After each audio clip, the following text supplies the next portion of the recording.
साथियों, आज मैं एक धार्मिक कहानी के साथ आई हूँ। भगवती तुलसी की कथा। एक बार देवराज इंद्र देवगुरु बृहस्पति के साथ भगवान शिव का दर्शन करने कैलाश गए। महादेव ने दोनों की परीक्षा लेनी चाहिए, इसलिए रूप बदलकर अवधूत बन गए। उनके शरीर पर कोई वस्त्र नहीं था। उनका शरीर जलती हुई अग्नि के समान धधक रहा था और अत्यंत भयंकर नजर आते थे। अवधूत दोनों के रास्ते में खड़े हो गए। इंद्र ने एक अजीब पुरुष को रास्ते में खड़े देखा तो चौंके। इंद्र को देवराज होने का गर्व घेरने लगा। उन्होंने उस भयंकर पुरुष से पूछा, तुम कौन हो? भगवान शिव अभी कैलाश पर विराज रहे हैं या कहीं भ्रमण पर निकले हैं? मैं उनके दर्शन के लिए आया हूँ। इंद्र ने कई प्रश्न किए, लेकिन वह पुरुष योगियों के समान मौन ही रहे। इंद्र को लगा कि एक साधारण प्राणी उनका अपमान कर रहा है। उनके मन में देवराज होने का अहंकार उपजा, जो क्रोध में बदल गया। इंद्र ने कहा, मेरे बार बार अनुरोध पर भी तू कुछ नहीं बोला। इंद्र ने कहा, मेरे बार बार अनुरोध पर भी तू कुछ नहीं बोलकर मेरा अपमान कर रहा है। मैं तुझे अभी दंड देता हूँ। ऐसा कहकर इंद्र ने वज्र उठा लिया। भगवान शिव ने वज्र को उसी समय स्तंभित यानी जड़ कर दिया। इंद्र की बाह अकड़ गई। भगवान अवधूत क्रोध से लाल हो गए। बृहस्पति उनके चेहरे पर आई क्रोध की ज्वाला को देखकर समझ गए, ऐसा प्रचंड स्वरूप महादेव के अतिरिक्त किसी का नहीं हो सकता। बृहस्पति शिव स्तुति करने लगे। उन्होंने इंद्र को भी महादेव के चरणों में लिटा दिया और बोले, प्रभु इंद्र आपके चरणों में पड़े हैं, आपके शरणागत हैं। आपके ललाट से प्रकट अग्नि इन्हें जलाने को बढ़ रही है। हम शरणागतों की रक्षा करें। बृहस्पति ने विनती की, प्रभु भक्तों पर आपकी सदा कृपा बरसती है। आप भक्त वत्सल और सर्वसमर्थ हैं। आप इस तेज को कहीं और स्थान दे दीजिए ताकि इंद्र के प्राणों की रक्षा हो सके। भगवान रुद्र ने कहा, बृहस्पति मैं तुम पर बहुत प्रसन्न हूँ। इंद्र को जीवन दान देने के कारण तुम्हारा एक नाम जीव भी होगा।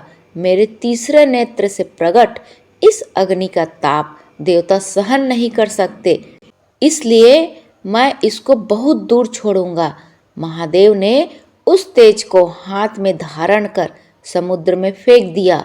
वहां फेंके जाते ही भगवान शिव का वह तेज तत्काल एक बालक के रूप में परिवर्तित हो गया। सिंधु से प्रकट होने के कारण उसका नाम सिंधुपुत्र जलंधर प्रसिद्ध हुआ। जलंधर जिसका नाम शंखचूड़ भी हुआ, शिव के तेज से उत्पन्न हुआ था। इस कारण परम शक्तियों से संपन्न था। वह देवों से भी ज्यादा शक्तिवान था। वह उस तेज से पैदा हुआ था जो इंद्र को समाप्त करने वाला था, इसलिए असुरों ने उसे अपना राज बनाया। अवधूत रूप में यह लीला करने के बाद महादेव अंतर ध्यान हो गए। इंद्र के गर्व का भंजन भी हुआ और भगवान के भी दर्शन हो गए। तुलसी से जुड़ी एक कथा बहुत ही प्रचलित है। श्रीमद् देवी भागवत पुराण में इनके अवतरण की दिव्य लीला कथा भी बनाई गई है।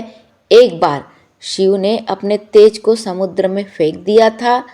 उसके एक महातेजस्वी बालक ने जन्म लिया।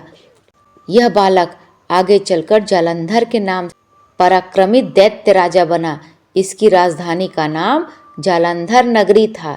दैत्यराज कालनेमी की कन्या वृंदा का विवाह जालंधर से हुआ। जालंधर महाराक्षस था। अपनी सत्ता के मद में चूर उसने माता लक्ष्मी को पाने की कामना से युद्ध किया, लेकिन समुद्र से ही उत्पन्न होने के कारण माता लक्ष्मी ने उसे अपने भाई के रूप में स्वीकार किया। वहां से पराजित होकर वह देवी पार्वती को पाने की इच्छा से कैलाश पर्वत पर गया। भगवान देवाधिदेव शिव का ही रूप धरकर माता पार्वती के समीप गया, लेकिन माँ ने अपने योग बल से उसे तुरंत पहचान लिया तथा वहां से अंतर्ध्यान हो गई। देवी पार्वती ने क्रुद्ध होकर सारा वृत्तांत भगवान विष्णु को सुनाया। जालंधर की पत्नी वृंदा अत्यंत पतिव्रता स्त्री थी। उसी के पतिव्रत धर्म की शक्ति से जालंधर न तो मारा जाता था और न ही पराजित होता था। इसलिए जालंधर का नाश करने के लिए वृंदा के पतिव्रत धर्म को भंग करना बहुत जरूरी था। इसी कारण भगवान विष्णु ऋषि का वेश धारण कर वन में जा पहुँचे, जहाँ वृंदा अकेले भ्रमण कर रही थी। भगवान के साथ 2 मायावी राक्षस भी थे, जिन्हें देखकर वृंदा भयभीत हो गई। ऋषि ने वृंदा के सामने पल में दोनों को भस्म कर दिया। उनकी शक्ति देखकर वृंदा ने कैलाश पर्वत पर महादेव के साथ युद्ध कर रहे अपने पति जालंधर के बारे में पूछा। ऋषि ने अपने माया जाल से 2 वानर प्रकट किए। एक वानर के हाथ में जालंधर का सिर था तथा दूसरे के हाथ में धड़। अपने पति की यह दशा देखकर वृंदा मूर्छित होकर गिर पड़ी। होश में आने पर उन्होंने ऋषि रूपी भगवान से विनती की कि वह उसके पति को जीवित करे। भगवान ने अपनी माया से पुनः जालंधर का सिर धड़ से जोड़ दिया, लेकिन स्वयं भी वह उसी शरीर में प्रवेश कर गए। वृंदा को इस छल का जरा आभास न हुआ। जालंधर बने भगवान के साथ वृंदा पतिव्रता का व्यवहार करने लगी, जिससे उसका सतीत्व भंग हो गया। ऐसा होते ही वृंदा का पति जालंधर युद्ध में हार गया। इस सारी लीला का जब वृंदा को पता चला तो उसने क्रुद्ध होकर भगवान विष्णु को सीला होने का श्राप दे दिया तथा स्वयं सती हो गई। जहाँ वृंदा भस्म हुई वहाँ तुलसी का पौधा उगा। भगवान विष्णु ने वृंदा से कहा, हे वृंदा, तुम अपने सतीत्व के कारण मुझे लक्ष्मी से भी अधिक प्रिय हो गई हो। अब तुम तुलसी के रूप में सदा मेरे साथ रहोगी। जो भी मनुष्य मेरे शालिग्राम रूप के साथ तुलसी का विवाह करेगा, उसे इस लोक और परलोक में विपुल यश प्राप्त होगा। जिस घर में तुलसी होती है वहाँ यम के दूत भी असमय नहीं जा सकते।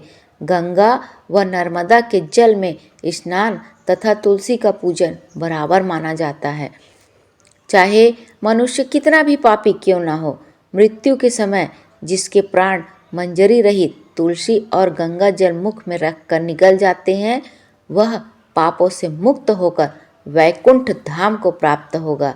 जो मनुष्य तुलसी व आंवलों की छाया में अपने पितरों का श्राद्ध करता है, उसके पितर मोक्ष को प्राप्त हो जाते हैं। उसी दैत्य जालंधर की यह भूमि जालंधर नाम से विख्यात है। सती वृंदा का मंदिर मोहल्ला कोट किशनचंद में स्थित है। कहते हैं इस स्थान पर एक प्राचीन गुफा है जो सीधी हरिद्वार तक जाती है।